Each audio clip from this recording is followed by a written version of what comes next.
Талкалаада мамлекет башчысы Садыр Жапаровдун катышуусунда 7 дуан элинин башын бириктирген элдик курултай өтүп, улуттук жыйынга келген жарандар мындагы министрликтин өкүлдөрүнө түз жолугуп, көйгөйлүү суроолоруна тиешелүү жоопторун ала алышты.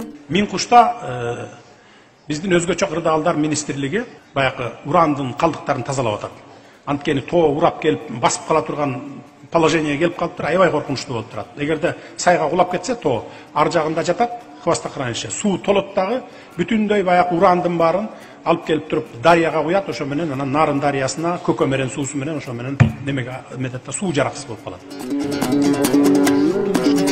Урматтуу президент Садыр Кожоевич Курултай институтун жаңыдан киргизип, как саясий орган катары жаңыдан биз ушундай жаңы күч катары колдонуп атабыз.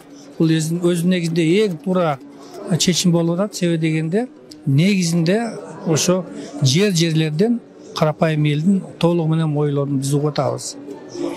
Эми өзгөчө өзүбүздүн министрликке токтой кетсек, эми бизге тиешелүү болгон ошо калдыктарын сактоочу боюнча маселелер болду, дамбалар тууралуу болду, жана ушу чек ара аркылуу өткөн дарыялар тууралуу маселелер болду. Эми ал тууралуу президент тапшырмасы менен биз өзүбүздүн пландардыкка киргизебиз, тиешелүү министрликтер менен жумуштарды алып барып, ошо каражаттарын чечип, Кудай буйрса ошо 24-25-терде аткарганга аракеттенебиз. 2 күн бою өзгөчө кырдаалдар министринин орун басарлары Эделбек Кулматов, Акылбек Мазарипов улуттук жыйындын алкагында 50дөн ашуун элет элинин сунуштарын, көйгөйлөрүн жакындан угушту. Көбүнесе дарыя жээктерин бекемдөө, сел тосмолорун жана дамбаларды куруу маселелери менен кайрылышты. Биз ушу маселени койгонбуз. Мояктан дамба жасатып туруп, анан кийин мояктан жанагы эме бар эмеспи? Темир жол өтөт да. Ошо темир жолду тешиттирип туруп, анан кийин сууну бияка кайтарыш керек да. Мындан сырткары райондун борборлорунан алыс жайгашкан айылдарга өрткө каршы куткаруу бөлүктөрдү куруу зарылдыгын көтөрүштү. Себеби өрт кырсыгы учурунда алыс жолдон унааlar келгичекте эле күйүп бүтүп калып жаткандыктан, тилсиз жолдун кесепети ири чыгымдарды алып келип, атүгүл адам өмүрүн алып тынган учурлар аз эмес деген айтышты. Мен Алаукар районунун 1-май айыл аймагынан келдим. Ергеш Урусбек Муратович. Биздин МЧСке кайрылганыбыздын себеби биздин айыл өкмөт ушу Ажег айылында турган бош турган имаратты ремонттоп, сонун кылып, ушу өрткө каршы бөлүмдү ачабыз деп даярдап койгон. Ал жерде жылуулук системалары, ошондой эле техника үчүн гараждар бардыгы даяр. Ишке берилиш керек. МЧСтин өкүлдөрү барып көргөн.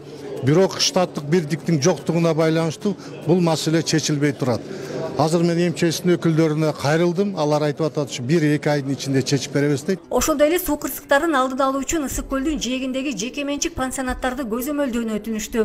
Болбосо бардык эле эс алуу жайларында тиешелүү эрежелер сакталбайт. Сууга түшүүгө болбой турган жерлерде такталар орнотулбаганын жана куткаруучулар коопсуздук жагын жетиштүү көзөмөлүп албай жаткандыгын белгилешти. 53 кайрылуунун арасынан ошо биздин министрликке тийиштүү ошол эле көпүрө маселеси, дамба маселеси, кооптулук маселеси, курулуштар боюнча, радиоактивдүү, радиациялык элементтердин сакталышы боюнча, андан башка кадр маселеси боюнча келди, штат маселеси боюнча болуп атат.